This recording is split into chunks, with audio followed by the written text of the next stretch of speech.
Hi, I'm Julie Mansfield, and I'm the head of Global Buyer Growth for Carbon Future. And the last 12 months or so has been my first year back in carbon removal in nearly a decade.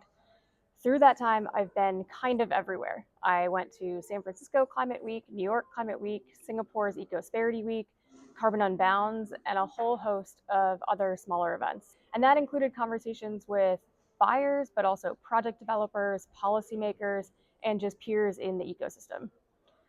Through all of that, there's one thing that really stands out, and that's that carbon removal is moving both incredibly fast and incredibly slow at the same time.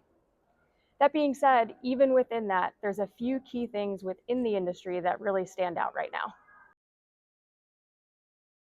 The first is that the buyer market is evolving quickly. So some companies are still experimenting with one-off transactions, whereas others are really looking to build structured portfolios and multi-year procurement strategies. That being said, the whole market is under increased scrutiny. So not only do they have to defend the removal strategy in general, but which removals and why those and how are they verified? And that is really pushing the market towards an increase in transparency, traceability, and verification.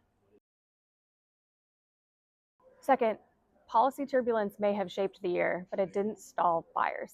In the US, for example, federal policy and uneven state progress created a lot of noise, but buyers kept pushing forward.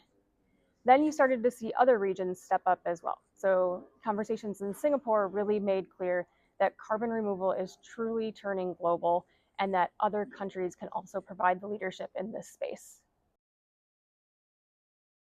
And third, the biggest challenge right now isn't demand or ideology, it's execution. Projects are facing engineering delays, financing gaps, and slow verification processes. And that's why buyers are really looking for diversified portfolios. It's not a luxury, it's risk management. So after a year back in the space, my biggest takeaway is this: carbon removal is no longer an experimental market.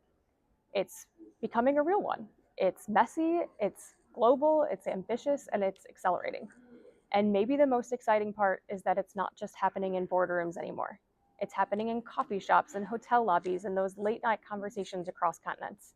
And that's what makes this timing in carbon removal so exciting.